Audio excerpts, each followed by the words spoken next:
lot earlier than we do then, huh?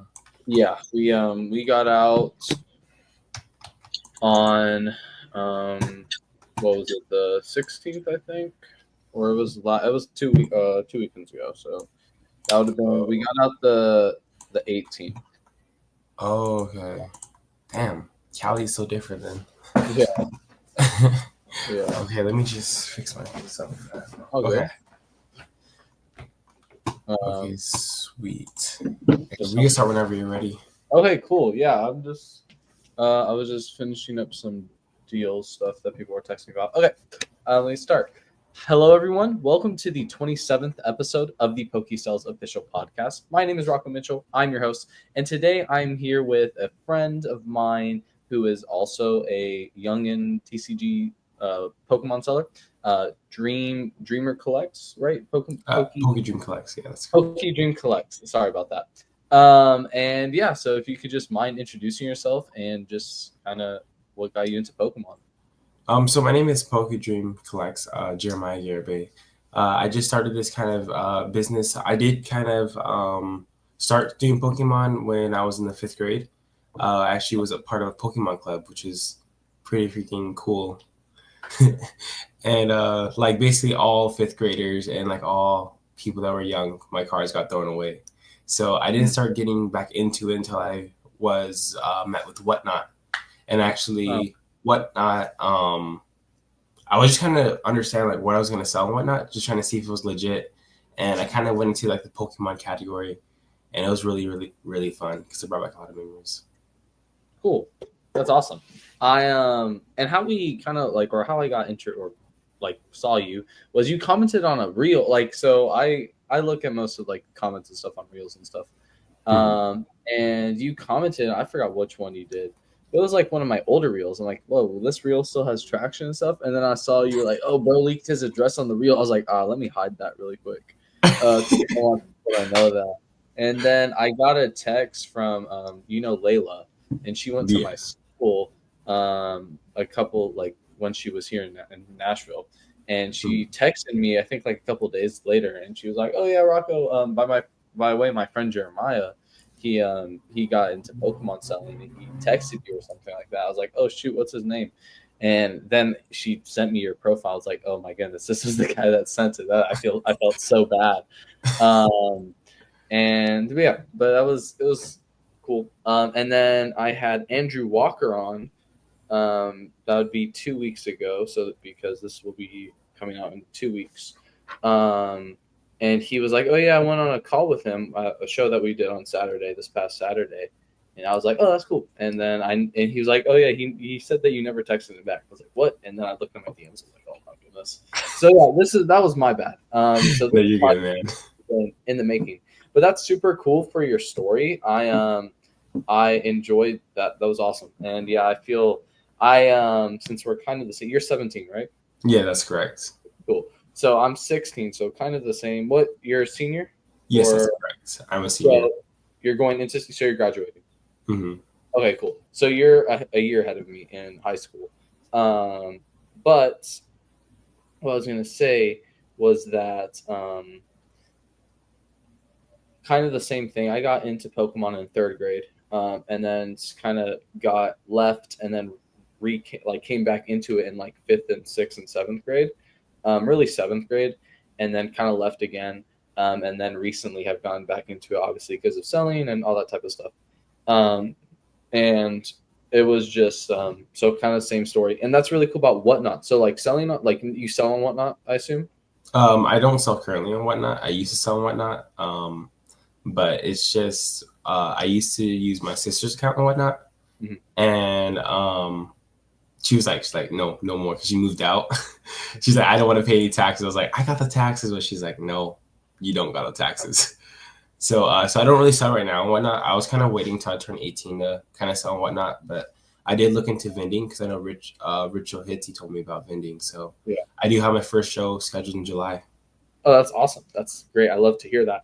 I I started on eBay, and then now I do a lot of TCG player and I vend. And then this summer I should be streaming. I'm not streaming for myself. I'm like streaming for a friend of mine, Mm. and we have a deal pretty much put up where I'm using like his account and his inventory and all that stuff, and then I'll be streaming for him until hopefully with the money that he gives me from streaming, I'll be able to buy my own inventory and then get into streaming. But kind of that same thing since under 18, I'm kind of using his platform to sell stuff, and yeah. So I really am looking forward to that, and I think it's fun because I mean that's something I think is going to go really big in the coming years. Mhm. So I think streaming is really good for that. But yeah, that's a really cool story. Vending is awesome, and yeah, that's really cool. Is it a local show? Yeah, it's gonna be a local show. I've been looking nonstop on how to like start vending and what I would need and stuff like that. Hmm. It's been Cool. crazy. What where are you located in California? I'm located so it's like a small town called Redlands. It's like an Okay. hour away from LA. Okay. So LA is the biggest city kind Yeah. of here. Yeah. So Yeah. yeah. Because I know that the obviously the space in California is, or the Pokemon space at least, is really big. I know I have a friend go to Pulls, Arvin. He lives in Orange County, and then a lot of people that I enjoy watching and stuff. So Clover Cards is a big like YouTuber and like streamer that I like to watch. They're a group. It's a card shop slash group of brothers, and they are located in LA and Vegas, I believe. So I know the card space in California is very strong. Obviously, I think there's Frankensons there. Pat Flynn is there a lot. Deep Pocket Monster, if you don't know him. Just so that's good. You're in a really good place to start. And what show is it? So it's called OC Card Shows. I'm guessing OC stands for Orange County, but it's located in LA. I was kind of researching the address. So it just says OC Card Shows. All right. Here, let me text my. All right, I just texted my friend who works there. Cool. That's awesome. I think that's great. And then I know you have front rows. There's front rows down there. Mhm. OC. I think I've heard of that. Hold up. Let me look this up. OC card show. Yeah, I just found it. I was scrolling Instagram. I was like, whoa, that's cool. Okay, so it's like sports and all that type of stuff. That is sick. Okay, cool. Yeah, that's gonna be a good show. You'll do great. What are you planning to vend? Um, I'm planning to vend kind of raw cards. I have like around $1,500 in inventory. I Mhm. want to try to get that up because the table cost alone is $100, Yeah. and it's like 2 hours from my house. So So guys. uh, I'm just trying to rent. I know like a lot of raw cards do good, and like a little bit of slabs, not a lot though. Cool. That's awesome. That's kind of what I have. My inventory is really low right now because I sold a lot this last weekend. But yeah, no, that's cool. And $100 is, yeah, that's definitely more expensive than what we pay. I pay $40 for a little fish roll. Damn, I Is it? wish. Yeah, it's crazy. It's And then the bigger shows that we have here, which is like there's one called the National, which is happening in July that I'll be doing. It's like 250 for a weekend. But yeah, Damn, yeah, I it's good. wish. Yeah, I is it a Saturday show or what day is It's it? a Friday show actually. Friday. That's actually Just cool. interesting. Yeah, that's sick. I didn't. Um, that's cool. That's cool. Anyway, that's awesome.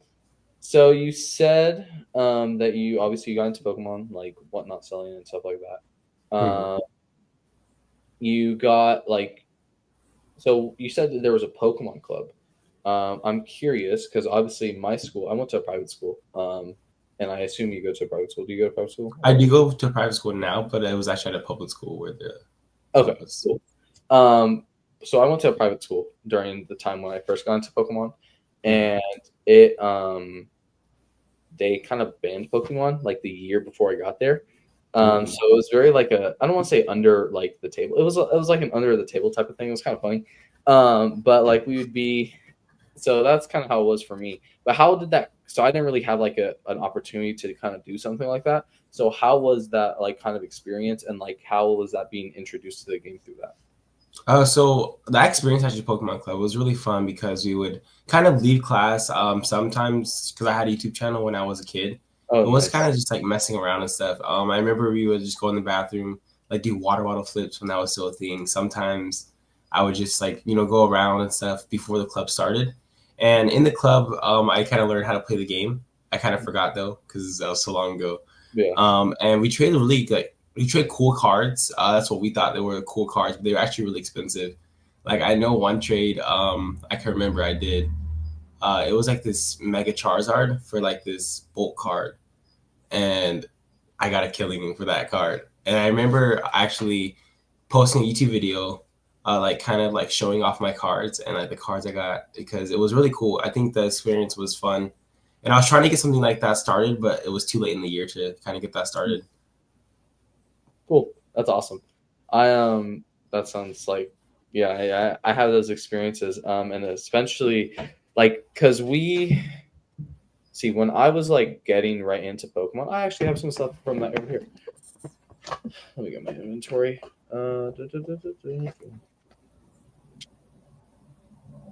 Stuff like this, which I'm sure you're aware of. Oh yes, those are the best. I Yes, love mega cards. this is like the era that we first, at least I first got into, and I assume like Hmm. 2016, 2017 era. And I remember like I would have these, obviously not those exact copies, but you have those out of sleeves, no top loaders, no nothing. And you're like Yeah, trading that in the back of church and stuff with your friends. And I look back on it and it's like we had like pizza stains, pizza grease on our car, like just like horrible conditions. And now like I look at those cards, I'm like, yeah, they're worth some money. Like it's yeah. crazy. I But yeah, heard that megas that they're gonna go up. What is your thoughts on that one? Like yeah, megas going up? I think they are because of the new what's it, ZA the new ZA games. I think they Hmm. are going to go up. That and then a lot of a thing that I'm collecting right now for the future is are these the old like Sun and Moon era shinings. That's cool. Um, because so you think about it, you have like the old shining Pokemon.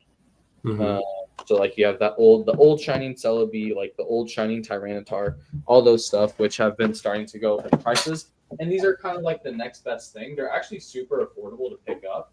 I picked up let's see here. I picked up these four for $250. Wow. So I picked it up like really, really good. Yeah. People just have them and they're not really like worth anything right now. The most expensive one is the Rayquaza, which is like 250, and then the Lugia, which I don't know what the market on the Lugia is, but they're super hard to find. So I'm collecting that, and then the amazing rares, so like the Kyogre, this type of stuff, Oh which shoot, is that's more, cool. which is more recent, but like I picked that up for sub $50. Um, but yeah, so I think megas are going to go up, and I think like those types of stuff are going to go up too, just because it's so exclusive and so different. Hmm. Um, but yeah, that's what I'm thinking. Yeah, I It, think they're going to go up, and then I have some. So since I do TCG player, I mhm. also own a lot of like competitive cards, and I played competitive for a little bit, so I understand like the meta and stuff like that. So I Mhm. think that I have some plays in there that I think are going to go up because of new megas that are coming out. So what do Yeah. you think? What do you think about them? I honestly, I think megas are a good investment. Actually, as a matter of fact, I remember buying this because I just bought these bulk cards from this person, and I remember it had a bunch of those Krogers and stuff like that, and it had literally like a bunch of cards that kind of it was like $500 of cards, and I brought it for like $10. And I got a few megas from there, and I've been hearing it everywhere that megas are going to go up, so they're a good investment. And I low key might start getting or investing in megas. That's good. Yeah, I think I'll probably get some. I want to get some mega slabs. So yeah, that's cool. That's awesome. I think that's definitely something that will go up and will be well. Mm-hmm. Um, so a question for you because you're obviously team Pokemon. I coined the term Poképeneur, so like Pokemon entrepreneur kind of thing. Yeah. Uh, and I have a series on that on Instagram and YouTube and something I've had. But pretty much, I've had obviously a lot of um, something I think that is emerging a lot, because you have like the teen entrepreneur stuff. Like you have people that run social media marketing, you have people that run like drop shipping, etc. Hmm. Um, and I think that Pokemon cards actually is something that's like starting to take over, and something that I'm happy that kind of I feel like we got in early. Um, and I have a friend who had before, named Rock Sandy. He's like a 17-year-old out of Florida. He makes he makes these binders, card prison, which are great. I have a friend, Cram Cards. He's up in East Coast, somewhere in the East Coast. I think he's in New Hampshire. And he like started reselling, and he's doing great right now. I text him almost every day. And then obviously you.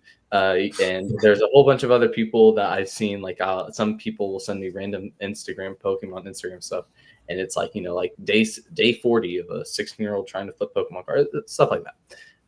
And I think that it's great to see so many people doing it. And my question for you would be, what kind of got you into doing this so young? And then two, what do you think that this is like something that's emerging as an alternative way for like teenagers, young people who want to get their hands in business to like definitely see success in it? So for me personally, I think what got me into this was kind of Whatnot. When I found out about Whatnot, I was like, "There's no way this app is real." I was like, "This is not real." So it was before it kind of took off. It was like sophomore year. I was like 2022, and I kind of was just buying a bunch of stuff. Like I brought baseball cards and things like that, and I was just trying to figure out what to sell. And it's just when I discovered Pokemon, I kind of had a passion for it. Mhm. So I started selling Pokemon on Whatnot. I started pretty small, and I kind of went into the mystery bag industry of Whatnot, and it was really fun. Honestly, I really enjoyed the streams. Even if I wouldn't make money, it would still be really fun. So I kind of convinced myself it was something I'm going to do, even though I knew that there was restrictions. But I wasn't kind of like full time in it because I had school and everything. So kind of recently, I kind of had the urge to do it again because I convinced myself I'm going to release my own trading card game, but that's probably not going to happen. Nice. But I really like Pokemon in general, and I think if you have a passion for something, you should really do it. I know for a lot of people, it doesn't really matter your age. I think teens, in general, it's a prime year to start doing, our prime time to start doing things. Yep. I think it's never too late to start things. I think if you're going to start in the Pokemon industry, it's best to start now because, as I mentioned to Ritual Hits, there is a lot of saturation in the market. And if you know how to handle that saturation right now, then when the market, goes back up to the saturation, you'll be able to handle it because obviously what goes up always comes back down. Yep. So there's going to be ups and downs, and you'll know how to deal with those ups. Yeah, no, I think that's true, and I think it's 100%. And yeah, it's definitely prime time for me. I actually, before we got on the call, I had a quick like 5 minute call with a friend of mine. Mm-hmm. His name is Spencer. He is a couple weeks ago. I had a friend, or his name is Jim Youngblood. He's like a dad, 40, like like in his 40s, who does like real estate and stuff like that. And he actually brought his sons into the business, and they brought their friends into the business. So Spencer is kind of the head of this group that has vended at our shows, since I run my own shows, Grails and Glory, with my friend Abe and Tyler. Um, they started vending at our shows, and they started doing other local shows around town, and they're 10. So Wow. I literally just got off a deal. I got off a call with him like a couple of minutes before I got on the call here, and he was asking me. He had some cards, and he's like, "Hey, Rocco, I want to do TCG Player. Can you put some stuff on TCG Player for me?" And I told him like, "Hey, just do it yourself. Like like you can do it. Like you're fully capable of doing it." He's like, "Oh, okay. Is it something I can do on phone?" And he's like, "Oh no." I was like, "Probably want PC or a laptop for it." He's like, oh, "Okay, well, I'm making a PC for my birthday. Do you think I can do it then?" I'm like, "Yeah, sure, 100%." But just the initiative and him being like, "Hey, Rocco, I want to do this" at like 10 years old is like Mhm. that's crazy. And that's like, I'm like, wow, like how the heck is he doing this? Uh, Yeah. and I mean, he had some cards that he wanted me to buy off him. And I was like, sure. So I bought off some stuff from him, and teaching him how to like ship a card and stuff like that. But it's definitely prime time. I think there's Mhm. definitely lots of people. I know there's about there's another group that vends at my show. His name is Parker, and he has a group of friends, and they're also like sophomore, juniors in high school. So there's just a lot of things to be. And then I have another friend, Lucky, who's 16, and he started a year ago, and he's a really big inspiration for me to do it because he's grown his inventory like crazy. But I think definitely it's like prime time, and there's definitely like a I don't want to say a generation rising up, but I feel like there's definitely a drive. There's like people like are leading it, like next like people that are like, oh wow, like I can do this, like I can make serious money in it, and you can scale it super fast as well.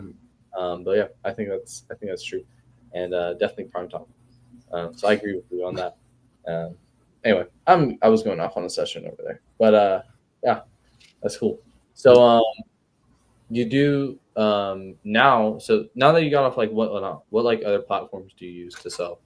So currently, right now, I use Discord as my main avenue to sell. Mhm. Practically because I don't have any fees, and also because I have just recently got into kind of ask my mom, "Hey, can I use your ID to start selling under your name?" So I am setting up that shop and everything. So right now, my current avenue is just really Discord, and Mhm. I plan to have another avenue as vending, and I also have an avenue of offer up and just like local meetups. Cool. No, that's sick. I think that's great. I have not used Discord yet. I probably shouldn't make a Discord. I do not have a Discord yet. I don't even have a website yet. I'm thinking about that, but I haven't really made a whole bunch of like I don't have merch and stuff to sell on the website yet. I want to Mhm. do that. It's a plan over the summer to make some merch. But yeah, that's super cool.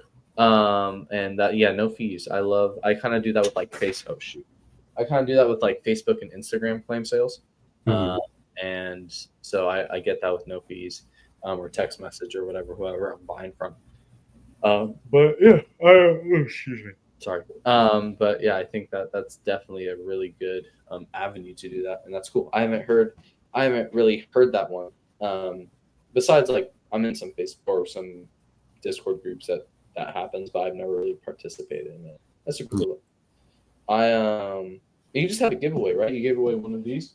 yeah, I actually did. It was from Pokemon Center. I Yeah, remember. that's great. I was like, are people gonna claim this or what? So I just tagged them, and then the dude actually claimed it. I was like, wow. That's crazy. Pokemon one was crazy. I recently I'm thinking of getting into a little bit of sealed. I don't know yet though, but I have that up there. Mhm. It's definitely harder to get sealed now with Yeah, everyone for buying sure. stuff. But that's super cool. Pokemon Center one was wild. It's crazy. Yeah, I'm Uh, planning on giving away some Destin Rival ones too, because some dude donated them to me. So I just dang, gotta wait for them to come. that's crazy. I that's awesome. If you ever need someone to buy your stuff from you, I got you. Okay, Uh, sure. yeah, I'm always buying, always selling, always flipping. Shop never closes. No Uh, problem. but that's really cool. When you were doing whatnot, what was what was it good? Like good like revenue? Yeah, I think it was really good revenues. There is days where I would actually make $1,000 in 4 hours, That's crazy. and it was wild because you just would have to have well, it was mystery back game, so it kind of was a bit of a gambling. Yeah, Wasn't 100% sure that you're gonna make money that day, but yeah, I would kind of do mystery bag games, and sometimes I sell singles. I usually would go to the small streamers before people start doing it and buying their singles for really cheap and then reselling them. that's crazy. Um, yeah, it was a pretty good thing, and I can't wait to go back into it. Yeah, no, that's awesome. That sounds very similar to what my friend Arvin does. Go to pools. He does he calls milky bags, which pretty much are slab bags. Mhm. And there's a floor, there's a ceiling. He kind of made his own little product with that. But yeah, that's really cool. That's awesome. And making $1,000 in a couple of hours, that's wild. And that's what I really started like why I started looking at streaming is to kind of grow inventory and grow like capital for like other stuff. Because it's that's just something that is doing well. And if you think about it, like you're making $1,000 in 4 hours, like that's just crazy numbers. And I don't know what the fee Yeah. are. The fees on what are the fees on whatnot? Like how much? So they charge you an 8% fee and a 2.9% Stripe fee, and additionally a 30 cents fee from Stripe. So it's around 10.9%, and it's 30 cents on every sale. So usually dollar singles don't really work, but anything above a dollar is pretty cool. That's awesome. That's cool. I'll have to hit you up on that type of stuff if I start doing my own. But that's wild. And from what I know, so for example, I don't have anything up here with me. But for I know, like obviously you said dollar singles and stuff like that don't do well. I know auctions do well? Auctions do well. I think with Whatnot though, it's all about hype. If you don't have hype, you're not going to be successful in there. Mm. Because I know, at least when I was streaming, there was this Umbreon card. It was like a $2 card, and it went for $7 if someone really wanted it. And there was hype in the stream. People just kept hitting. I don't know why it went for that much, but it just kept going for that much. I literally had like 4 copies of that card, and each one went for $5 to $7, which is crazy. That's crazy. Yeah, so definitely generating hype and all that type of stuff is good. Mm-hmm. And yeah, that's cool. I That's yeah, because I bought a bunch of vintage. From what I've heard, it's like very similar to what you buy on TCG Player, which is like I like like basic V's, basic EX. It's pretty much anything that's under $15 that doesn't go in a case and goes on TCG Player for me. Mm-hmm. And it's crazy. Yeah. TCG Player is crazy. I'm sure you have that with Discord too. Like you put like a lot up or whatever, or card up, and like I'll be when I was in school, I'll be in class, or I have like 2 jobs that I work. Um, and when I work those jobs, I just check my email like every like couple minutes, or Mm-hmm. not every couple minutes, but like every hour or every 2 hours or whatever. And it'll be like, yeah, you got like 4 sales. I'm like, what the heck? And it's crazy when you just like look down and like literally everything on like mail is just TCG Player, TCG Player, TCG Player. It's crazy. It's Um, amazing. yeah, it's wild, bro. But that's something that I've definitely seen.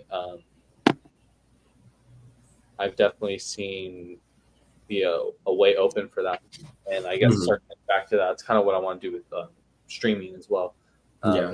Is having fun and creating an environment, creating an atmosphere, and just um, just having fun and doing that with streaming, and also selling stuff. But yeah, I'll be streaming with friends inventory. Sorry, what were you saying? Sorry. No, I do think though the streaming right now, it's a lot more different than it was. Hmm. Like that Umbreon card probably would not sell for that much now. It's just because there's a lot of competition. Yeah. So a lot of the, I guess, people that would bid high for those kind of cards would kind of go to the higher streamer view counts. If that makes sense. Like, Hmm. the streamers and whatnot with higher viewer counts.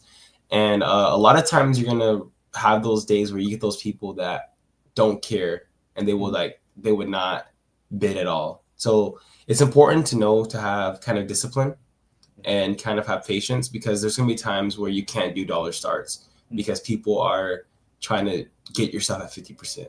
Yeah. And there's gonna be times where you're gonna be sitting your stream, you're not gonna be making a lot of sales because it's not easy anymore. Yeah. Wasn't really easy in the first place, but it's not as easy. No, I think that's true, and like that's true with any market or anything you're going to do. Like you'll have slow days and you have good days, um, and what usually works is like you're going to have to put more stuff into it, or more. You're going to need to have patience. You're going to need to have put more inventory in, put more capital, whatever it might be. But definitely, I know patience is very true. I happen I talk about TCG Player, but literally, what was it? It was like I think like earlier this week, like I didn't have, or it was last week. I didn't have like a couple like sales for a couple days, and it sucks. It's like, dang, what the heck? Like, what am I doing wrong? What's my market? But then like you take time. I'm like, okay, let's be patient. Let's have, let's put. I still had like a pile of cards that I hadn't listed, so I put those cards in, and then slowly but surely, starts to build back up. And I think that's true with any industry, and that's true with Pokemon. Like it's true with like vending here. Like I've had like my inventory like a week ago, or yeah, a week ago before my show on Saturday, it was like, I had like a bubble medium, I had a god set, I had like a crazy bunch amount of cards, and now my inventory is like, it's horrible, or not horrible, it's just not where I'd want it to be. Mhm. Um, but you have to play the market, and you have to be like, okay, now I'm cash heavy, or okay, now I have, you have to plan a strategy week by week, or show by show, or day by day, whatever you're doing, and I'm like, okay, now I have stuff like this, like, now I can Yeah, put this. that's crazy. Yeah, I can move this in, or I have something like this. I have stuff. I You have to calculate your plays, um, depending on what the it is, like what it should be on that time. Mhm. Um, and so like for example, for me, I'm either going to sell this, or I'm and move it into slabs, or I'm going to trade it into some lower slabs, uh, or I'm going to trade it into more raw, or whatever the plan might be. You have to be calculated with it. You have to make sure that it's all good. And yeah, it just depends on the day, depends on what you're doing, the mood, markets. I've been. It's kind of Pokemon's just been like Yeah. super going high, super like riding it, and a lot of us have just been riding the hype and stuff like that. But Mhm. it's starting to slow down now, and it sucks when you buy a card like at 80% when it's like double the price, and then you look the next week and your card is like, oh, I'm only really making 5% on that card now. Oh, that kind of sucks. But you just have to like take the loss and know that, hey, it's okay. This is only temporary. This is not going to last forever.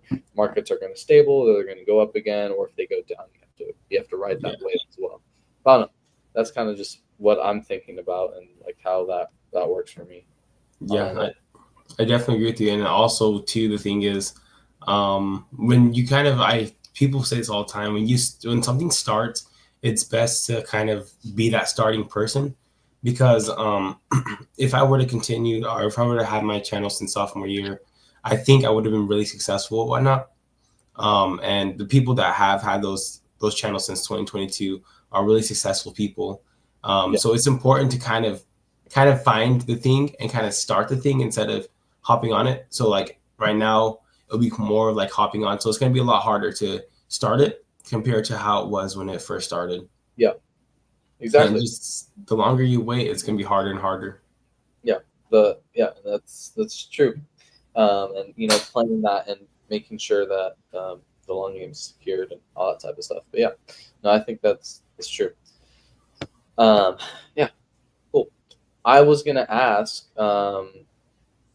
something I like to ask in every podcast is I like to call it like, what's your first Charizard, or what's your first, pretty much what it means is, what was that first card that you got that was either like high value, or not card, but like maybe experience that you had. That kind of for you that was very like monumental in your journey on being being a Pokemon seller. Something that like really stuck to you, like that moment that was like, oh wow, like I'm in this for real.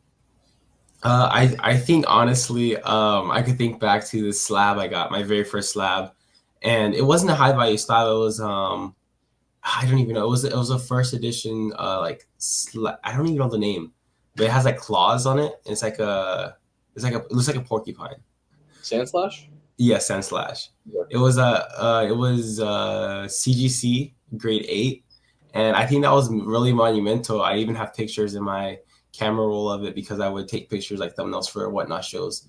That was monumental because I was like, I'm doing this. I'm gonna start doing this, Yeah. and this is like the grind. Because I mean, I remember I started off with just bulk cards, and Yeah. I was moving up really, really fast, and I was really proud of myself. I think that was my really most monumental card I had, but I sold it. Yeah, no, I feel that. That very similar with me. I picked up like a Evolutions Charizard at a show that I went to, and I was like, wow, like this is great. This meant a lot to me. And then the next show, I sold it, uh, and it was like, it's sad, but yeah, no, I feel that for sure. I definitely I feel that, and I understand that. Or my first slab, I have my first slab still, but it was a CGC 8.5 like Tyranitar that I like. It was the junkiest slab. I paid really bad on it at a show, my first show vending. But we all have that experience. We all have that starting thing that Hmm. is that is very. Um, it's experience, you know. It's just all that's all that we're building on is experience and Yeah. making sure that yeah, that's really all that's all I was gonna say. I definitely overpaid for that slab too. I like Yeah, doubled the like paid for it. It was crazy. yeah, yeah. I errors, you know, everyone makes that mistake, and then you see people go through that same mistake too, and you're like, oh my goodness, I remember being there. Like I remember I was helping one of my friends with their first show, and they made that mistake with the slab. I was like, you know, I'm not gonna say nothing. Well, okay, they had a card that they traded for, Mhm. and they traded it for a bunch of slabs, and they did a straight trade, but then I bought one of their slabs that they had straight traded for at 80%. And they were like, "Oh yeah, that's fine, it's fine." I'm like, "Are you sure? Like you're Mhm. literally losing money technically on this." And they're like, "Oh yeah, yeah, it's fine, it's fine." I was like, "Okay." So I definitely remember being in that position myself, and then also like just being in that position Yeah. and then having the straight and yeah. So I understand, and I think that's just something that everyone goes through, and something that we just all go through. Yeah. Something you just gotta learn from. Yeah, exactly, exactly. I Yeah, cool. That's awesome. And then what's your favorite Pokemon? So my favorite Pokemon right now, kind of debating. I like three Pokemon. I like the Charizard, I like Pikachu, and I like Umbreon. I'm thinking more of towards Umbreon because Umbreon is a really cool Pokemon actually. Um, but I do have a page of Charizards. I'm trying to collect a page of Pikachu's, and then I have a page of Evolutions. Cool. That's awesome. So you have a PC? Yeah, I do. I have a little green binder. Nice. That's awesome. I don't have one. I should probably get one. But I just put everything back into the inventory, which is well, no, that's actually not true. I have like yeah, okay, boom, I do have them in here. I have a little PC that I'm gonna get graded, but it's not Pokemon. It's so last week I went to the release of Be Friends and I met Gary V. If Mhm. you know who Gary V is, I met him and I got some cards signed by him. Oh Um, so, shoot! I'm, so I'm gonna get these graded, and I don't know if they're worth anything, but I'm just gonna get them graded, and that'll probably be my PC. It's not even anything Pokemon related. Mhm. I have like an idea of what I want my PC to be in the future, but you know it's like black label stuff that is like gonna be super expensive. So we're not there yet, but hopefully someday soon we will be there. Um, yeah, Yeah, that's it's definitely that's cool. That's awesome. I plan Uh, on selling some of my cards that are in my binder, like some expensive cards, kind of putting them in and trying to reinvest those cards and buy them maybe later on. yeah. Well, that's something for me is like you know like you always have those cards will always be there. My Yeah. friend Jackson, he's gone crazy. He started his journey about a year ago as well, um, and he or maybe a year and a half ago at this point. But he grew his inventory from zero to now. I think he has like $500,000 in inventory. Wow. Uh, but and he does collecticons. He does all that type of stuff. Um, and he told me like something he told me is like, hey, those cards are always going to be there. Mhm. You know, you're always going to be able to pick up that first edition Charizard. You're always going to be able to pick up the whatever you might want. But the money might not always be there. Like as in like the mark that card might be super hyped right now, and you're going to have to give it away or sell it. You know, to reinvest into other stuff. And that's something that I kind of stuck with, and something that is true because you know I've sold cards that I didn't want to sell, but I've seen them like 10 times afterwards, and it's like you know you're always doing that. They're a perfect, not a perfect example, but an example of like what comes around goes around is I have the Latios from Mhm. this guy, and Oh, dude, that's card sick. literally I had this card, right? I think Yeah. I picked it up in a trade with someone. I had this card.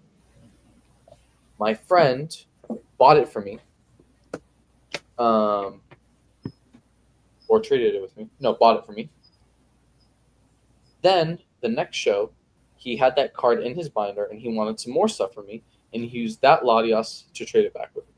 So I literally Dang. had the same exact card like go through my hands, right? So now I have it back in my inventory. Um, but Wow. that's you know just what comes around goes around, and it will always come back. It will always be there, and that's something that I live by, and something that I think is true. But it's just different for everyone. Um, yeah, but that's cool. I Yeah. um I was gonna ask. So I know you have a series, right, on Instagram that you're doing, like a daily, not kind of like a daily. Yeah. Um, I've been trying to do it. It's been kind of rough these past few weeks, kind of in like personal life. So I'm gonna start getting that kind of done. I'm gonna start doing it again uh, in like a few days, probably by the end of this week, or mhm, maybe after graduation. I don't know. But I still been working though, even though I haven't been updating. mhm. Yeah, cool.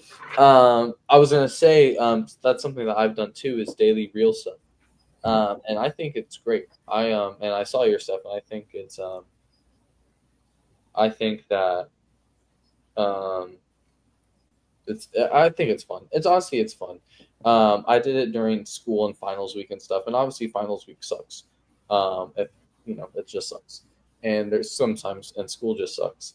Um, and sometimes for me, it's like, okay, you know what? I get to do the reel at the end of the day, and that kind of is like what kind of led me through and let me be able to do that. So I don't know if you feel that as well, or at least like what you enjoy about making daily content, and have you seen like it be um, turned out well for you? I think honestly, I enjoy making daily content. It takes a really long time, and I like seeing. I set a goal for like my first time when I took 2 hours to film day. I believe it was day 6, and I set a goal. I said if this doesn't get 1,000 views, I'm done. And Yeah, literally the next day, it got like 1.8K views, which is really yeah, freaking crazy. I was like, yeah, wow, what the heck? And I think what really is fun about it is that I'm kind of making something, and it kind of motivates me to kind of continue going. So it kind of motivates me throughout the day. I have to be productive because I have to tell people what I'm doing throughout the day. And I think I'm more productive when I do film as mhm. opposed to when I don't film. Yeah. No, I feel that. Literally, like I'll have my camera here, time lapsing, Mm, me listing stuff on TCG Player or running a spreadsheet, um, and I feel like I'm just locked in. It just kind of locks you in a different way, or yeah. like I'm being recorded. Shoot, I gotta actually like pay attention and do this and whatever. Mhm. Um, I Yeah, I agree with that 100%. Definitely, like it's a different level of locking you in, and making you focused on what you're doing. And yeah, I think I think that is great. I Yeah, that's cool. Yeah, That's it's really fun.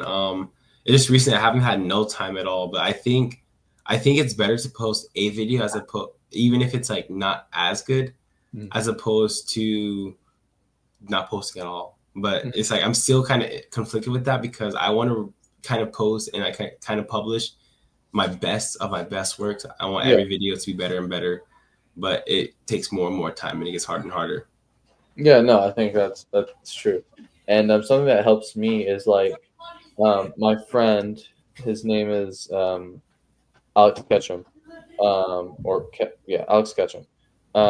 Not the Pokemon Alex Ketchum, but he's someone online, and he's grown like a really big audience and all that type of stuff. And something he's always told me was like that it's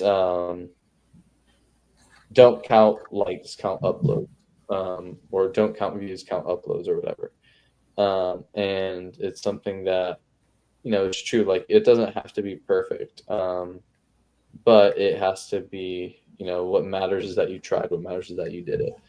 Mhm. Um, and I think that's super important and super valid to have as you make content. Excuse me. You're good. And sorry, I'm tired. I woke up early. That's valid. But yeah, I think that's super true, and something that's good. Yeah. Um, what was I gonna ask? I was gonna ask, what is so obviously you've been doing this for a little bit, or for a good while. You've been in it for a while. What are some of your favorite memories from being in this? So I think one of my most favorite memories are my favorite memories.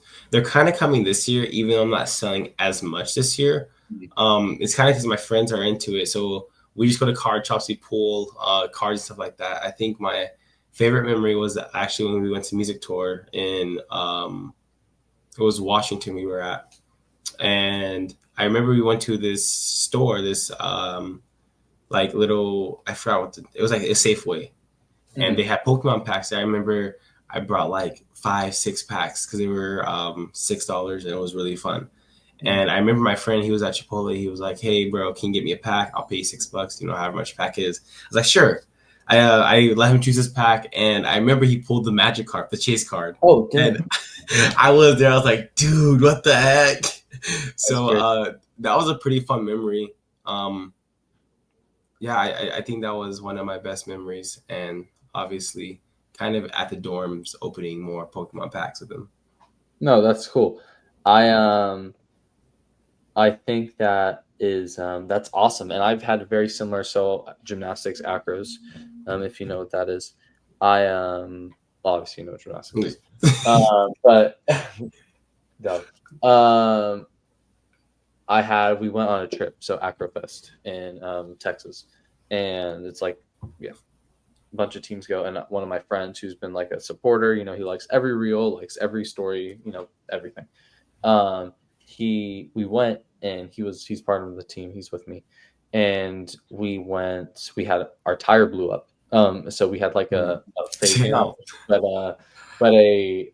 um a issue on the road. Our tire blew yeah. up, and we stopped. And in this area we stopped, there was a Walgreens, there was a gas station, and there was like a Taco Bell or whatever. And we looked at each other like, "Hey, you want to try to go into the Walgreens and see if they have Pokemon cards?" And we were like, "Oh yeah, sure." They didn't have Pokemon cards, Damn, but that's um, unfortunate. yeah, it was very unfortunate. But we found some Yu-Gi-Oh, and we opened that. Let's see if I can find.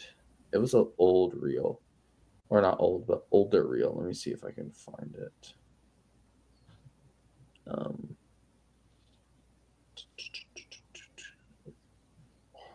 um,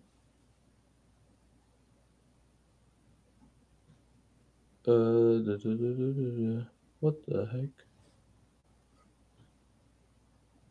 Nah, my bad. You're good, man. Actually, would have been down here. Yeah. So it was like something like this. So we were literally in the middle of a random parking lot, in like Tennessee, or not Tennessee, Yeah. in like somewhere on the way to Texas, and we made that reel, and then that same friend went on a mission trip to Puerto Rico with some other people, and they were like, "Rocco, there's Pokemon cards here. Can I we'll buy the pack, we'll open it. We just want you to post it." I was like, "Okay, cool, sure. If you guys want, like, do whatever you guys want." So they did that, and they opened it, and that was fun. But stuff like that, getting your friends involved, I think, is very important, Yeah. and something that's awesome, and something that's just is just so cool, and something that's it's part of it. It's part of the fun in doing it, and like that's just part of the fun, and um, yeah, I think that's great, and that's Do you personally do you set goals for yourself like when you are in the business or what?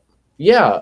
So something that obviously is a goal that I have, and something that leads up to my daily reels is I have it becoming a Pokemon millionaire, and something that it was like some I was in bed one night, and like when I was starting this business, or a big reason I wanted to start this business, and I was like, you know what, like I'm someone that loves, like, I'm an entrepreneur. I love to make businesses. I love to do that type of stuff. And I was like, you know what? I want to get into Pokemon selling. I want to get into like I was doing Pokemon competitively. I saw the markets. It was kind of right. I was looking at markets, and I was like, okay, this is about to blow up. So it was right before the boom, kind of that recession before the boom. I'm like, you know what? Let's screw it. I'm gonna get into Pokemon selling. Um, and funny enough, I got into mystery boxes as well. I don't have any up here, but I like the mystery boxes that you buy on Amazon. I got one of those for Christmas, and I was like, I can make this. This is so easy to make. I can make this. And I made some. I spent money and I lost money, but we learned from it. Yeah. Uh, and I have those. And then I got into selling, eBay selling, and then that started doing well, and I got into TCG player, I got into shows and like, all that type of stuff. And so the very first goal was like really like, okay, I'm gonna become a millionaire. Like, that's how to do that. I was like, okay, let me have my first $500 month, and you have your first $1,000 month, you have your first, $5,000 month, and having people that kind of push you to do that. I'm in a group with a lot of people, and we constantly push ourselves to do that. And then I have a mentor who I've also had on the podcast, which you should go watch, Tony. Tony. He Oh, okay. he really took me under his wing, and he's related to Pokemon and he's a collector, but he owns boba tea shops in Nashville. He has three businesses that he runs. He owns boba tea shops, which is kind of like his fun business. He has six, two international locations, and then four local. And then he owns a international financing corporation and a international nursing corporation to help nurses immigrate into the U.S. and find jobs. That's cool. But yeah, so he's very experienced. He was sending me some stuff, like some numbers that he did in 2018. So like we're talking 7 years ago. I was like, you made that much in a day. Like his level of thinking is like I can't even show it on the screen how high it is. Um, and he took me under his wing. He's like, Rocco, like I see a lot of potential in you. I want to pour into you, and I know like where the path that you're on, you're gonna kill it. So he's kept me very much accountable. And then my friend Abe, who I run Grails and Glory with, our show with, he also is like, hey, Rock, I'm helping you with the ropes. Like we constantly keep each other accountable. He helps me. I had a meeting with him today, and we are talking about cold calling for our show and stuff like that. And yeah, so having people that are accountable mentors really helped me. But I circle all that back around to like Tony. He told me I remember I have a text message about it. I screenshotted it, and he was like, I had made my first $500 month, which was it January? I think it was January. Wow. But I hit my first $500 month. And I texted him. It's like, also PokéSells hit $500 a month. He said, great job. Goal for this month is to hit 5,000. I was like, nice. For what? Win, which is his like his boba tea business. He's like, no, for PokéSells. I was like, you think I can do that? He's like, why not? If you miss it, at least you made a few thousand. I'm like, say less. Let's do it. Dang. That month, I hit it. I hit my first $5,000 month that month, Wow. and it was like it was crazy. It was unreal, and everything like that really got me locked in, to where I'm like yeah, it was crazy. Like last week in the show I did, I crunched numbers, and this is all revenue. This is not profit, obviously. And all of it, like I don't see any of it. Like I haven't paid myself really. I bought my brother a gift because my brother helps me. I bought him a gift for graduation because he graduated 8th grade. So I bought him a gift, and then I took out like maybe like $30 for something. But besides that, I haven't like taken out any money. Everything pays for itself and everything generates itself. But yeah, so I was crunching numbers for the last weekend, and it's like 3.6K. That weekend. So yeah, so it's just setting those goals. For this summer is a goal to hit every month in the summer, hit 10K. And if I can do like revenue, obviously, not profit, and profit around, if I'm doing that, profit's probably around like 4 to 5K profit probably, is what I'm looking at. And yeah, and then also an end goal for the summer is to buy a car. So those kind of like, just taking it in like those little steps, to do that, and kind of being like, okay, my first big check that I'm going to take out from this business is my check to buy a car. That's good. Or I made $500 this month. Okay, now let's make $5,000. Now let's make 10,000. Like it's increments like that, and that really helps. And before you know it, like you're gonna make, you're gonna be there. I hope that answered your question. I know that was long. No, it wasn't that long. I think that Okay. answered my question and it answered more. I actually had another question. What I was going to ask, you, like, what's some advice he gave you? And you just took that question straight from my head and answered it. Oh, dang. Okay, cool. But yeah, and something that I help too is like using that. Like I hope I don't want it to come across as bragging or anything, obviously, but to help, that's like to help people. And that's what I'm trying to do now, is to help a lot of people that I can. And then hopefully eventually, the goal is probably, I'm going to be doing YouTube videos and stuff like how to do good on TCG Player, how to do, how to vend at shows, etc. And then eventually it's going to probably become like, I don't want to say courses because I feel like, oh, courses, whatever. But it's going to be some type of paid community linked up with Grails and Glory, the company, to help people. Like, one, like, you want to get into Pokemon selling, here's everything that we know. Here's people that we know that are doing, million, like I said, my friend Arvin Go to Pools, he does like 100K plus a week, streaming. So it's like getting people like that in our community and being like, hey, this is how they're running it. Here are videos that they're doing, etc. How to run a show, and something that we're doing with Grails and Glory, which is like the next 5 PokéSells, which is my personal thing. My friend Abe has Master CNC, which is his personal thing. My friend Tyler has Umbreon's Mafia, that's his personal thing. So we're all 3 different entities, but we came together and we made Grails and Glory, which Grails and Glory is like our big company that we made together that's starting to do shows. We're probably going to, and our goal for that is to be a competitor to Collecticon, if not bigger. Okay. And like, yeah, so you're from California too. So my friend Abe is from California originally. Oh, and they have a shop up there called Frankensons. I don't know if you've heard about it. I haven't. Yeah, so pretty much it's like a Costco. Okay, so it's like okay, so take like the square space of a Costco. Yeah.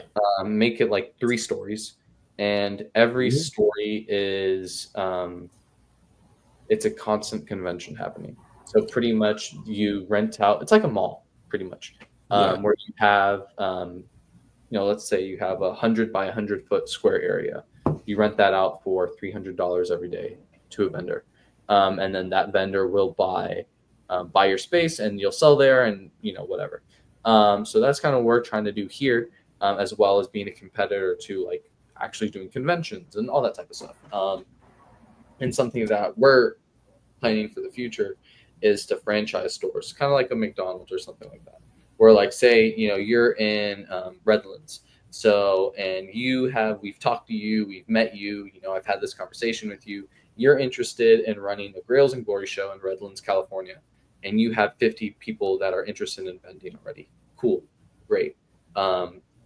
You find the gym space, we help you with the promotion, we help you with some back end funding, and your trade off is you run the show. So it'd be like Redland, Grails and Glory Redlands edition, whatever, Redlands location, and you run that show with your 50 people. Let's say it's 100 people vending, or 100 tables.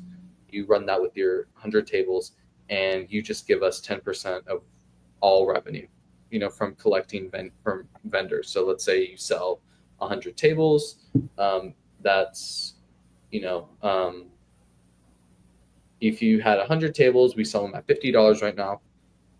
That's $5,000 a show, and you just give us 10%. So you give us $500 for the parent company, and then you get to keep everything else after expenses, obviously. And that's kind of what the plan is for us. And then we'll be like, okay, we're going to train you. We'll send representatives out. So let's say it's your first show and you need some help. I'll fly into Redlands.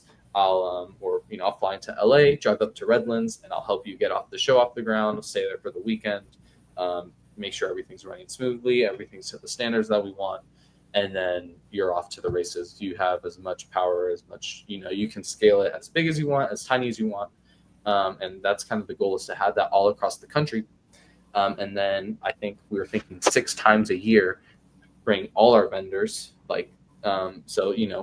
Redlands, bring you and all your 50 vendors into Nashville. So like just have like a mega convention that's just whatever, probably like 1,000 plus vendors, just everyone come into Nashville and have it be like a big like family reunion type thing.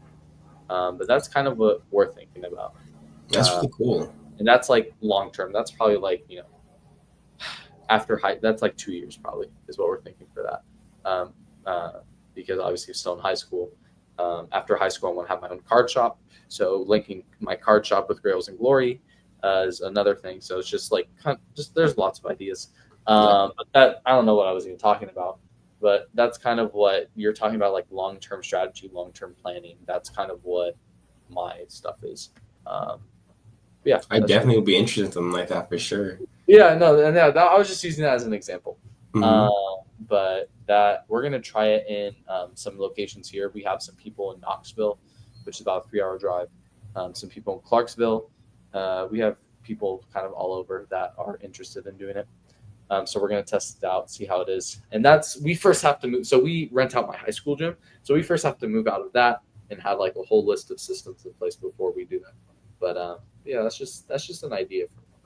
That's like long term strategy planning. Hmm. Uh, Being a competitor to Collecticon probably, uh, which is kind of big, but yeah, you gotta aim for the moon. Hey, you Um, could do it. You could do it though.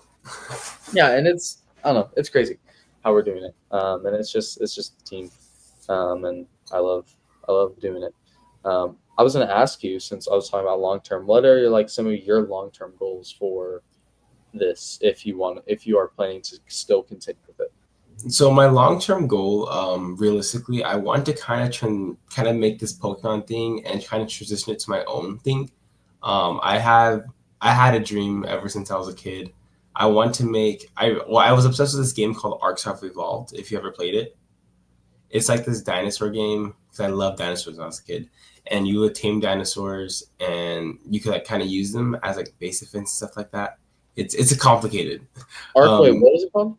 Arc Survival Evolved. Oh, Arc Survival. I thought you said like something Stone Evolved. I was like, I've never heard of that. Arc Survival. Yes, I've heard of Arc Survival. I know Arc. I know what you're talking about.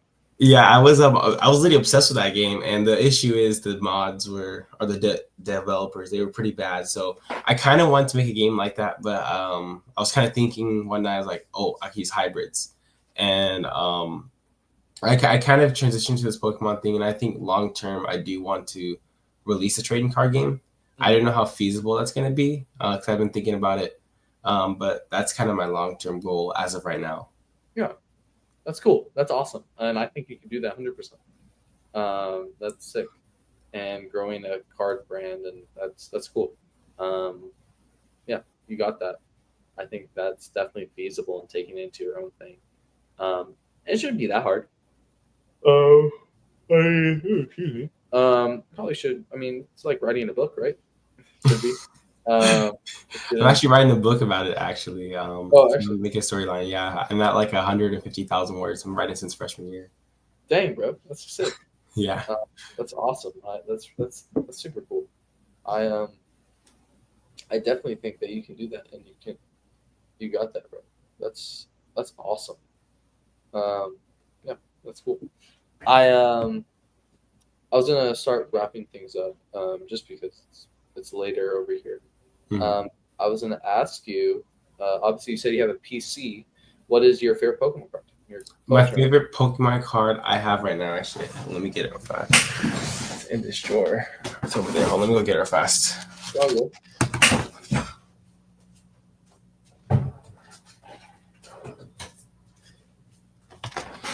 Okay. My favorite Pokemon card that I currently have is this Charizard card, and it's sick. It's right here. nice. The Mega one, I love it. When I was telling you about the cards I used to trade in the back of the church with pizza grease, it was that card. Really? Yeah, I had that. My friend had that card, and he traded it with me, and yeah, it tanked the price. But yeah, I love that card.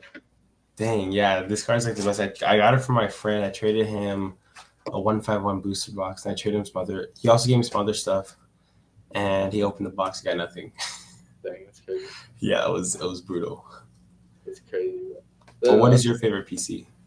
My favorite PC card I have right now. That's Pokemon. What's my favorite Pokemon card that I have right now? It was my Bubble Mew, but I traded my Bubble Mew away, which I'm probably gonna buy back because I really like that Bubble Mew. I don't even know, bro.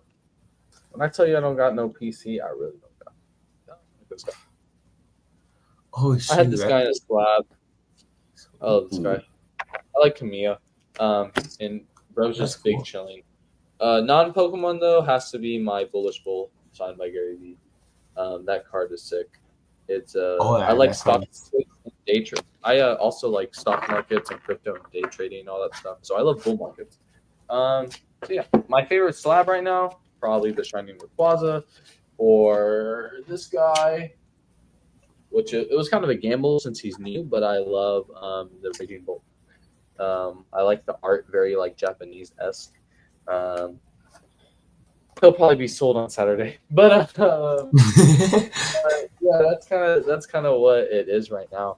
Um, yeah, that's that's it. My dream grail is some the tag teams. I love tag teams, so Tax teams are the best. I want to collect every single Altart tag team in a black label. So Mhm. Beckett Black Label 10. And then I want to collect a. I love the old 2006 EXs. So there's a Blastoise EX that I love that I want to pick up in a 10, which I probably should pick up sooner rather than later because he's going up. But yeah, that's what I like right now. Um, yeah, that's kind That's of it. cool. I hope that answered your question. I Yeah, I was did. Yeah, cool. I was gonna ask, since we're closing up, if you had anything else that you want to ask. I know you said you had some questions, um, or if you just want to continue talking on or whatever, wherever you want to go. Oh, well, really about vending. Because as I'm getting into it, I don't really know what to get into or what to get. I know I talked to Rachel a bit about it. So like, how exactly? Because I was also interested in running my own card show and stuff like that. How exactly do you kind of know what to buy Okay. and stuff like that? Um, so pretty much stuff that's going really big right now in the market is like IRs. So like stuff like this. Yeah. 151 is never. I saw your reel. You said you have bad luck with 151. And it depends what type of seller you want to be. But Mm, like me, I do a lot of raw IRs, like $20 to 100, like up cards that are IRs. I have them in my case, and stuff kind of just like stuff that I know is going to do well. That's going to be your bread and butter. Raw is your bread and butter, unless you're specifically slabbed, and that depends on the area. If you're doing a local card show, it's probably different for you since you're in California. People have more money than they do here, generally, or like to invest into hobbies. I would say mhm. people here are kind of very frugal. So local shows, you're going to probably be doing a lot of like singles and stuff like that. But then if you're vending like big shows like a Collecticon or a National for me, you want to start bringing your big boy slabs or slabs and stuff like that because that stuff is going to sell because more people are coming in and they're going to want to spend more money. Yeah. Um, Percentage wise, or okay, so modern is usually good if you want to do vintage. I don't know vintage that well, but modern's usually good if you want to do what is it called? Like ultra modern. So you have it in July. So the rocket set will already be out and stable. Is the black and white? I think the black and white That's set. August. That's August. Okay, yeah, you're Mhm. chilling. Is there nothing between then? No, I think it's just Destin Rivals, which is the 30th of May. Okay. And that's it. Still be careful with your like so for example if you're buying Destin Rivals or Journey together. That's why like I took a gamble on this guy. When I bought him, I he was 350. I looked now he's at like 330, 350 range. So it's very like stuff like this moves up and down constantly just because it's new. When now like Surging Sparks is starting to stabilize.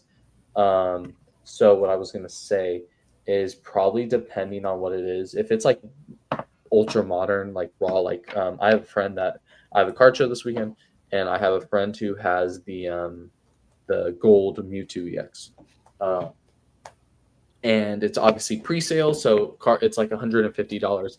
I know the day Destin Rivals hits the shelf, that card's tanking to like half, Yeah. to probably be a $70, $80 card. So I told him like, yo, sell that now, or try to sell that before the show or like at the show. Um, and if not, then like put that on TCG Player and try to sell that ASAP. So just be careful with your ultra modern. If you're buying ultra modern, try to buy closer to like 60 to 70%. And then like normal stuff, like your stuff from 151 or basic. That stuff is usually good to buy around 80. or like 75 to 80%, depending on what it is. If it's cheaper dollar stuff, probably like 75. If it's like a $20, like say you get the Charizard, it's $250 card raw. I Yeah. think, 80% for that's pretty chill. And then relating to slabs, do you have slabs? I do have a little bit, but I'm not a big investor in slabs. Okay. If you get into slabs, just know that you probably don't want to start off with a Bubble Mew, or something like Yeah. that. Like you want to start off with something a little cheaper, like $50 to $100 is usually good. Um, Me personally, I don't like to collect anything that's not a PSA 10. I like PSA 10s and I like PSA 1s. Anything that's not that is different, and that's why I haven't really gone to vintage yet, because vintage apparently like it's fine to buy nines. Um, but if it's ultra modern, like let's say you buy like a PSA 10, let's say you buy a PSA 10 War Turtle from 151. Mhm. It's probably like a $250 slab. You buy that at 80%. Let's see. Let's do the math right. Let's see, 250 times 0.80. You're buying that $200. Yeah. Um, that's good. That's fine. If the guy wants to go lower, that's good. If 80% is 200, I'll usually say, hey, can I buy it for 190? You're buying it a little under. But that's kind of for me what kind of helps. Um, yeah, I don't know. And then trades. Trades is also very good. Trading is what's going to get you like really, really good. Mhm. For example, I had a trade this weekend for my Bubble Mew. I traded away my Bubble Mew for $200 cash, a binder at 80%, so an entire binder, and then two Blooming Waters cases. I was in that Bubble Mew only $700, and I probably got $900 value for it. That's crazy. So it's like trading is where you're going to make a lot of money, at least on the spreadsheets, and in the long term. Like for example, I know that this card is $300, or look, I'm going to probably price him at 350. If I trade him, I'm in this card $220. I'm going to trade it away for let's see, at 350 at 80%. I'm probably getting around so yeah, it's like 300. 35 plus 35 is 70. Yeah, like probably like $400 value. So I'm making on paper at least like $190 in trade value. Mhm. So just being careful with your trades. If you're into stuff really low, trade into that and then sell that. Or let's say now I want to trade this into $400 worth of raw. Boom, got that. Okay. So like just being careful with that, and then also if you, I know you have it, it's in July, so ask me any questions personally, and I'll help you. Um, but I hope that answered your question. Yeah, I did. I mean, I guess my last question, I can ask you the rest over text, but my last question would be, how would you protect yourself from people that steal? From stealing, do you have a case? I don't have a case yet. Buy a case. Number one, and number two, don't do binders. That's something that I learned, especially since I do TCG player. Is And I yap a lot about TCG Player. TCG Player literally like changed the game for me. Like last month, I did like $1,000 in TCG Player. So if I talk a lot about TCG Player, it's because I glazed that. I glazed it, but I don't do binders. So a lot of people do binders, and they have like $1 cards in there or stuff like that.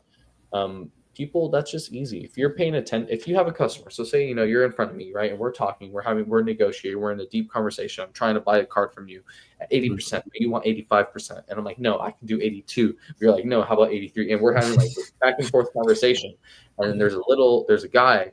I have my binder open, and it has couple $1 cards or a couple like cheap $2 IRs.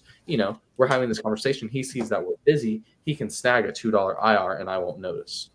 Mhm. So just having everything in a case, especially if you're starting to vend, I think is good. And I'll send you the link for stuff that we do or what we use to buy for cases. I don't know how many cards your inventory is. Um, I know you said value, but I don't know how many cards. So I will send you what we usually do for cases. Yeah, that's kind of what I would say, and that's something that I also learned from early on is don't do binders, because people are going to come to your table if you have a more full case. Uh, Do you think that having an extra person there would be beneficial for yeah, if you have binders? I do every show with my brother, so Okay. we own the business together. So I do that with him. But yeah, if you have a friend that wants to tag along, I have my brother Luca, his best friend Felix. We worked all together at a farm. He's like, yo, if you ever need an extra hand, just let me know, and I'll just go there and I'll be for fun. I'll just be there for fun or whatever. So people like that. I'm sure you have friends that are interested in what you do. You might have a girlfriend that might be interested in what you do. I don't know. And just like inviting them over, and be like, hey, you want to do this with me? Maybe you pay them like $20 at the end of the day or something for help, Mhm. or you don't pay them at all, whatever. But that's just something that helps, and something that does that's always I always think it's good. And it's always cool to see. Like I have friends that come to shows, and especially they came to my show, and they're like, "Wow, Rocco, this is crazy." And I'm like, "Bro, you think my inventory is crazy? Let me walk you over." And I'll walk them over to one of my friends. I'm like, "Yeah, this guy has probably like $500,000 in cards right there." And they're like, Wow. "Huh?" And it's just fun to do that and to expose it to more people and be like, "Yo, this Yeah. is like legit business." Like there's friends that I know that are doing this, and they're like, "Are you for real right now?" I'm like, "Yes, I'm being for real." So definitely bring people for fun, or no, just don't overcrowd. If you're having one table, don't definitely overcrowd your people. But yeah, Okay. that would be my words of wisdom for that. Okay, for sure. Yeah, those are all the questions I really have. I could ask you any other questions. I'll text you on Instagram, like how to Okay, get started and stuff. yeah, that's awesome. I yeah, I'm always open. And for anyone watching this, if you ever need stuff, just text me. Until I start selling the course. If I start selling the course, then you have to buy the course. Just kidding. I'm playing, but I'm always there for help if people always need that. But yeah, that's sick. I think you're gonna do great, and that it'll be fun. And I'm excited for your show. No, And thank you. if my boy texts me back, I'll let you know if he's gonna pull up. Okay, for Uh, sure. maybe he can help you since you're closer to him. He Mhm. does TikTok streaming, so maybe he'll help him. You can help him with that. Um, and he does whatnot not to. But yeah, that's I was gonna say that. And if you have like any closing thoughts before we wrap it up, I know we were talking. Um, I don't honestly. I don't think I have any closing thoughts. I really do appreciate your time and appreciate talking to you. Yeah. Uh, yeah, I don't have anything really. The only question on my mind is really about what I would need to get started vetting, but I'm pretty sure you could answer that. Like, Yeah, here. what would So you I'll like? send you let me send you the link right now. I'll send you the link. So what we use for tables here, or tables for cases, I have more big boy cases now that I use. Mhm. But because I was given a good deal by them from a friend. But let me send them to you. Oh, they're on sale right now. Okay, cool. Sweet. You might want to snag these. It's $75 a pop though. On a That's not bad. Yeah. Let me send these to you. They are so back in the olden days when we were in the little grades. You remember those cases that teachers would put like papers and stuff on the wall, like the corkboard cases? The bulletin boards. Yeah, it's literally those. Oh, really? Oh, shoot. Oh, okay. And it comes with a lock, so you can just lock it. Oh, Uh, that's cool. yeah, so you can just lock that, and then bam, boom, you're there. So, Um, how many of these can I fit on like a table? you can fit. Shoot, what are the dimensions that I have?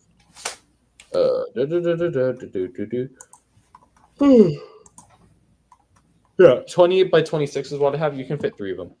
Okay, sweet, sweet. It's a Eh, 6 foot table. okay, that's cool. And sorry, this was actually a question that I was thinking about. Okay. Because I was researching, someone said that it's important to have like branding. It's important to have branding and stuff like that. Do you think like it's important to have like branding at my table? Yeah, Or so definitely. So what I would do, I haven't done this in a while. I need to do it. I got some payments, and so I'm gonna do that. I'm gonna buy a thermal printer, and I'm buying other stuff. But get business cards. You can make business cards for free on Canva, and then pay like $50 for 200 business cards or something like that. Not even. I think that's This not. is like 1,000. Yeah, I think it's like 1,000 for like $50. You can do that for free. Give that to people, and when you bring business cards, people are like, "Oh shoot, this guy's legit." Um, like, hey, here's my business cards. Put them in your package if you're doing a Discord thing. Put them in. Do some stickers. You can do stickers on Canva too, pretty cheap, I think.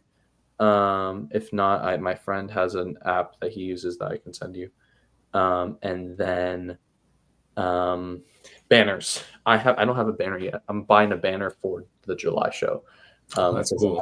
Yeah, I'm gonna do that. But my friend gave me a referral for like I think it's like $250 for like a good quality banner. And it's same day make and delivery. So like at Staples or something like that. But yeah, that's what I would say. Don't worry about a banner yet, though. I'm doing that just because I'm fancy, and I want to. I'm starting to get to that level where I can do that. And I'm gonna probably do a Collecticon later this year, and I want to be prepared for that and have a banner. Okay. Yeah, Yeah, I'll see there. Hey, if you do one, you gotta let me know. I'll definitely pull up. it's in Atlanta. Yeah, I'll pull up still. Oh, really? Yeah, I would definitely still pull up. Yeah. Yeah, bet, bro. Yeah, we're gonna probably do a whole bunch of Nashville people. We're trying to beat the bots and buy an island for Atlanta, which is like 10 tables. Yeah. And all the Nashville people are gonna pull up and we'll have fun.